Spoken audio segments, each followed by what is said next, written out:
ये इनके दोस्तों के अरबों खरबों के इन्होंने कर्जे माफ कर दिए अपने दोस्तों के। ये किसानों के कर्जे माफ नहीं करते, ये स्टूडेंट्स के कर्जे माफ नहीं करते, इन्होंने अपने अरबपति खरबपति दोस्तों के कर्जे करोड़ों करोड़ों करोड़ों के लाखों करोड़ों के कर्जे माफ कर दिए। इनका एक दोस्त है, उसने 87,000 करोड़ रुपए का कर्जा ले रखा है, एक आदमी ने सारा माफ कर दिया। एक और दोस्त है, उसका 12,000 करोड़ रुपए का कर्जा सारा माफ कर दिया जी, सारा 10 लाख करोड़ रुपए के कर्जे माफ कर दिए इन्होंने आपके टैक्स के पैसे से। इसलिए महंगाई हो रही है। ये जितनी बात कह रहा हूं मैं सच बोल रहा हूं, अगर मैं कुछ भी झूठ बोलूंगा ये केस कर देंगे कल मेरे ऊपर। पढ़ा लिखा आदमी हूं मैं, इनकम टैक्स का आदमी हूं, सब समझता हूं इनके चोरी चकारी सारी।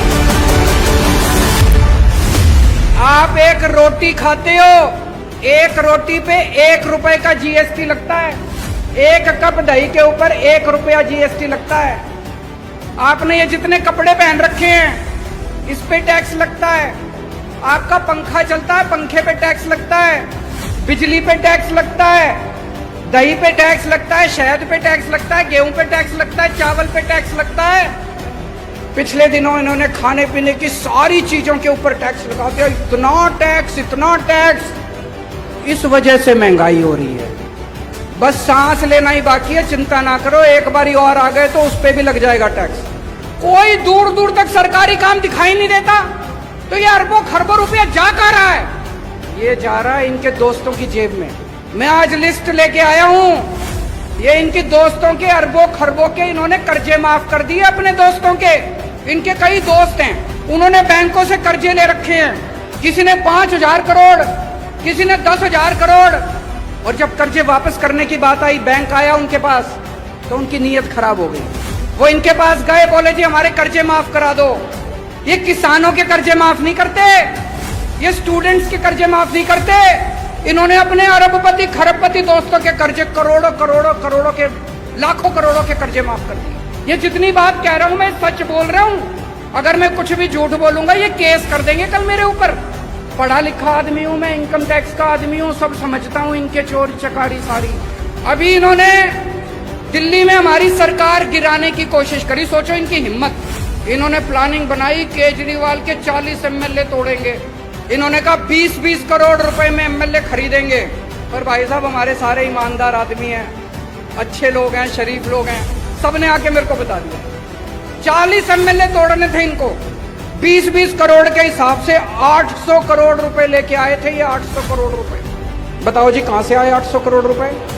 इन्होंने मध्य प्रदेश में सरकार तोड़ी, इन्होंने कर्नाटक में सरकार तोड़ी, इन्होंने गोवा में सरकार तोड़ी, इन्होंने असम में सरकार तोड़ी। 277 एमएलए खरीद चुके अभी तक ये, 277।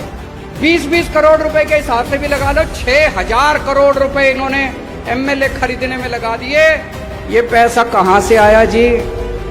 ये आपके टैक्स का पैसा है, ये जीएसटी का पैसा है, ये दूध दही के ऊपर टैक्स का पैसा है। इसलिए महंगाई हो रही है भाई साहब, इसलिए समझ के जाना। मतलब काले धन वालों को सरकार ही बचाने में लगी है।